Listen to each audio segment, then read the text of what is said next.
அனைவருக்கும் வணக்கம். இன்று ஆடி மாதம் அம்மனுக்கு கூழ் வார்த்தலுக்கான காரணம் பற்றி தெரிந்து கொள்வோம். கூழ் வார்த்தல் தொடர்பான புராண கதை ஒன்றும் சொல்லப்படுகிறது.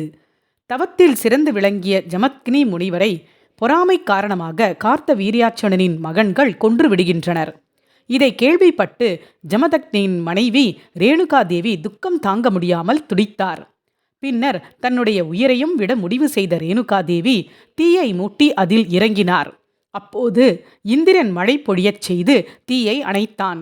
இருப்பினும் தீக்காயங்களால் ரேணுகாதேவியின் உடலில் கொப்பளங்கள் ஏற்பட்டன. வெற்றுடலை மறைக்க அருகில் இருந்த வேப்ப மரத்தின் இலைகளை பறித்து ஆடையாக அணிந்தார். பின்னர் பசியை போக்கிக் கொள்ள அருகில் இருந்த கிராம மக்களிடம் சென்று உணவு கேட்டார். அங்குள்ள மக்கள் அவருக்கு பச்சரிசி, வெல்லம், இளநீரை உணவாக கொடுத்தனர்.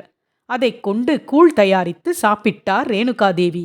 அப்போது அவர் முன்பாக தோன்றிய சிவபெருமான், உலக மக்களின் அம்மை நோய் நீங்க நீ அணிந்த வேப்பிலை சிறந்த மருந்தாகும், நீ உண்ட கூழ் சிறந்த உணவாகும், இளநீர் சிறந்த நீராகாரம் ஆகும் என்று வரம் அளித்தார்.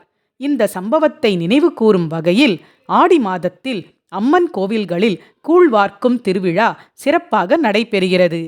ஆடி மாதத்தில் அம்மனுக்கு கூழ் படையல் வைத்து எலுமிச்சை மாலை அணிவித்து வழிபடுவதுடன் அம்மனுக்கு படைத்த கூழை பக்தர்களுக்கு வழங்கினால் அன்னையின் மனம் குளிர்ந்து அருள் தருவாள் என்பது ஐதீகம். ஓம் சக்தி. நன்றி. வாழ்க வளமுடன்.